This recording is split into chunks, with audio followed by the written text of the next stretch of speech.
Welcome back.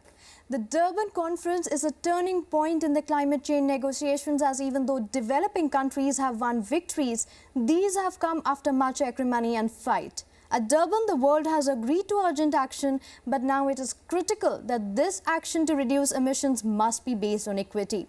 India's proposal on equity has been included in the work plan, but the fight to reduce emissions effectively in an unequal world will be even more difficult in the years to come. To talk in detail on Durban's outcome, we have with us Dr. Pradipto Ghosh, former Secretary, Environment and Forest, Government of India, and a distinguished fellow TERI, and Mr. Chandrasekhar Das Gupta, member PM Council on Climate Change and a distinguished fellow TERI. Good evening, Dr. Ghosh, Mr. Das Gupta, and welcome to Power News.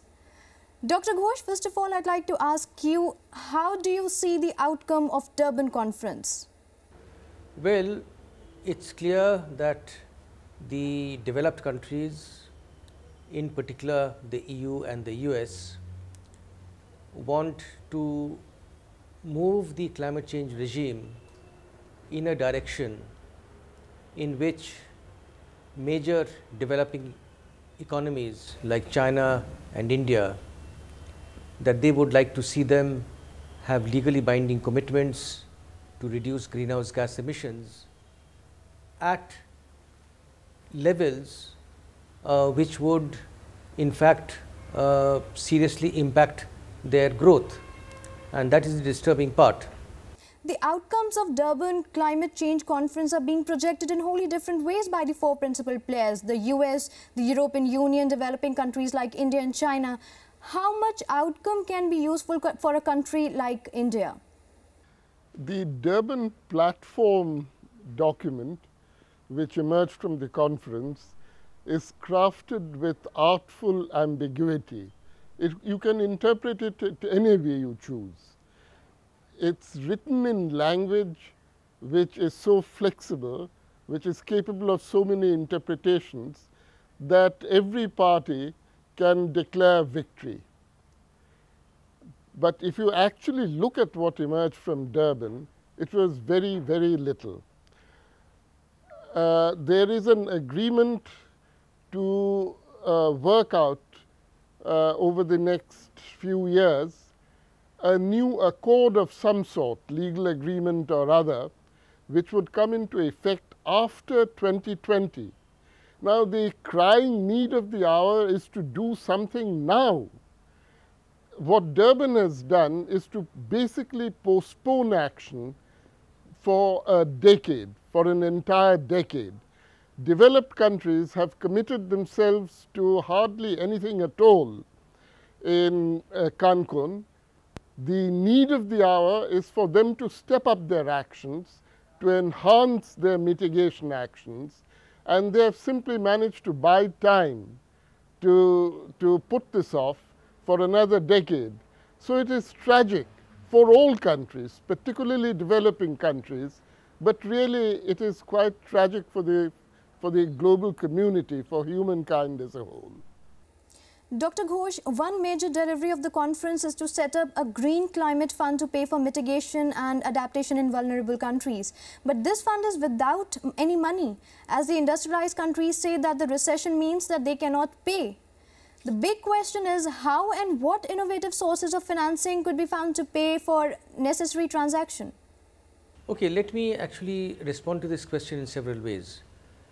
One aspect about which we feel encouraged is that finally we have an international fund which is meant for providing financial resources to developing countries, in which they have equal say in the governance with the developed countries, meaning decisions on which projects get funded, in which countries, under what modalities, and so on. So this is a very major departure from the existing system of the World Bank and the regional development banks, and this is to be welcomed.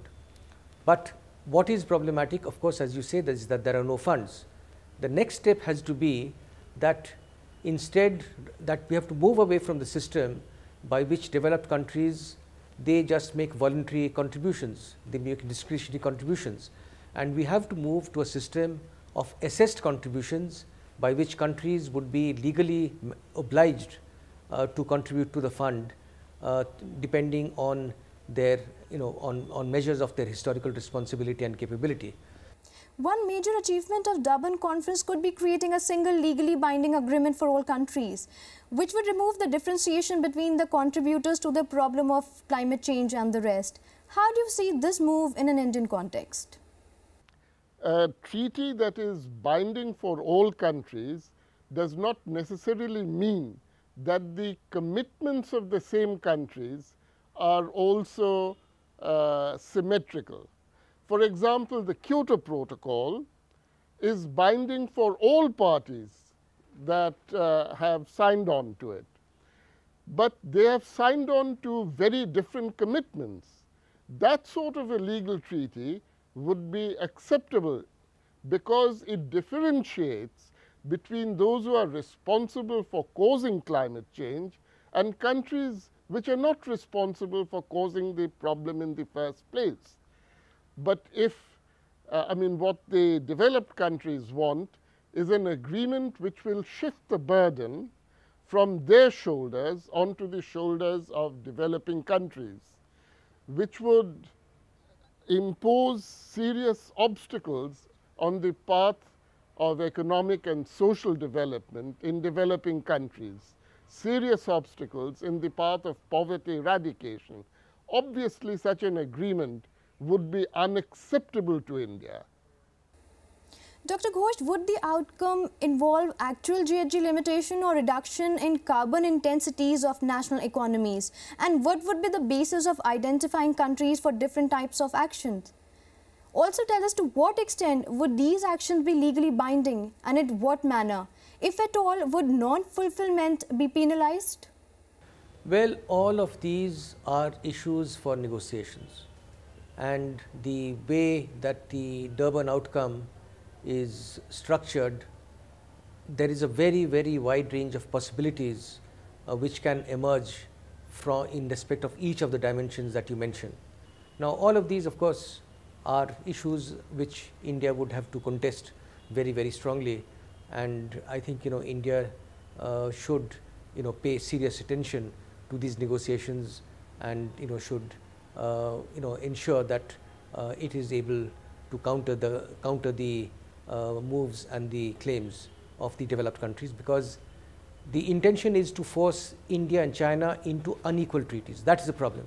If the outcomes were based on a visibly fair determination of responsibilities of countries and the capabilities of countries, no country would have a problem, least of all India would have a problem. But the whole intention is to squeeze India and China into an unequal treaty which would seriously curtail our future economic growth, and that is the problem. Mr. Dasgupta, after Durban, how do you see the future of Kyoto Protocol?